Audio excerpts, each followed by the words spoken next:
Hello everyone, this is doctor S के सिंह। और आपको पता है कि कोरोना के केसेस लगातार बढ़ते जा रहे हैं। तो इस कोरोना के केसेस में और आपकी पढ़ाई में कैसे तालमेल होना चाहिए जिससे आप सुरक्षित होकर पढ़ाई भी कर सकें और कोरोना के प्रकोप से भी बच सकें। तो पहली बात कि चाहे वो कोई भी शहर हो, मैं दिल्ली, मुंबई, बड़े बड़े शहर की बात नहीं कर रहा हूँ, कोई भी शहर हो, उस शहर में कोरोना के केसेस बहुत ज़्यादा बढ़ रहे हैं, चाहे वो गांव हो या छोटा सा कस्बा हो। तो मेरा मानना ये है कि आप सब जो है पढ़ाई अच्छे तरीके से करिए। और सबसे इम्पॉर्टेंट चीज़ है, कोरोना के बचने के लिए यहाँ पे देख भी पा रहे हैं तरह तरह के, मैंने सब चीज़ बताया है। कम से कम 2 मीटर की दूरी बना कर रखें। अगर आपको पहले तो ट्राई कीजिए कि आप कहीं बाहर जाए ही ना। अगर आप बाहर जाएंगे तो आप सबसे ज़्यादा चांसेस है कि आप कोरोना के शिकार हो सकते हैं, तो बाहर जाना अवॉइड करिए। दूसरा चीज़ कि अगर आप घर में इकलौते हैं, आपको बाहर जाने की ज़रूरत है, जो रोज़मर्रा की चीज़ें हैं, सब्ज़ी, तेल, जो भी चीज़ है, दूध, उसको लाने के लिए कम से कम 2 मीटर का डिस्टेंस बना कर रखें। अपने मास्क को सही से इस्तेमाल करिए। बहुत सारे लोग जो है मास्क को ऐसे लगा लेते हैं, इसका कुछ फ़ायदा है ही नहीं। क्या किसको प्रोटेक्ट कर रहे हो, समझ रहे हो?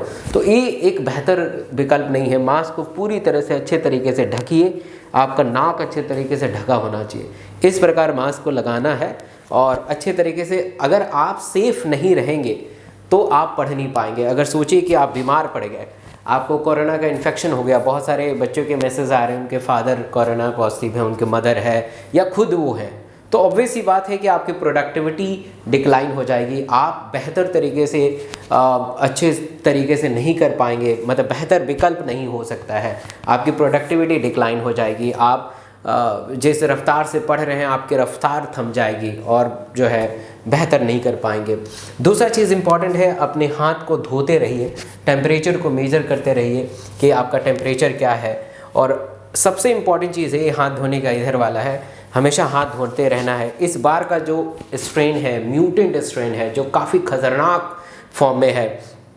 और मेरे खुद के दोस्त जो हैं इंसुलिन पे आ चुके हैं, मतलब कि कोरोना अभी तक ये नहीं देखा गया कि वो पेंक्रियाज को भी इफ़ेक्ट कर रहा है, तो पेंक्रियाज को भी इफ़ेक्ट करके वो इंसुलिन पे आ रहा है। सोचिए 27 ईयर का लड़का, मतलब यंग, और उसको इंसुलिन लेना पड़ रहा है, तो एक बड़ी ही दुविधा वाली ये बात है। तो आप सब सुरक्षित रहिए अपने आप को और लगातार हाथ धोते रहिए, मास्क को अच्छे तरीके से पहनिए और सुरक्षित रहिए।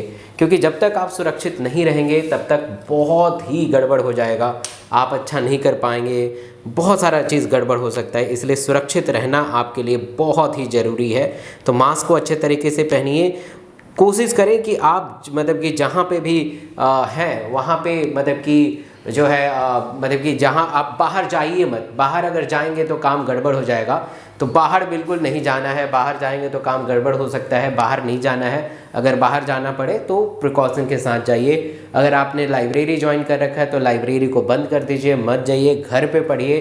क्योंकि अब बहुत सारे बच्चों के मन में ये भी सवाल आ रहा होगा कि पता नहीं एग्ज़ाम पोस्टपोन होगा नहीं होगा, पता नहीं एग्ज़ाम पोस्टपोन होगा नहीं होगा। तो देखिए, एग्ज़ाम में बहुत ही एक अबंडेंट टाइम है, और तो एग्ज़ाम में बहुत ही अबंडेंट टाइम है, और उस टाइम में ये सारे टाइम को लिया गया है, तो इसलिए एग्ज़ाम में काफ़ी टाइम है। और इस टाइम में कोरोना कभी ना कभी डाउन आएगा ही आएगा। तो इसलिए जो है सही से करिए और उसका इस्तेमाल करें। इस चैनल को ज़रूर सब्सक्राइब कीजिए, क्योंकि ये चैनल आपको सुरक्षित होने के साथ साथ जो है आपको पढ़ाई में भी अग्रसर बनाएगा। Thank you.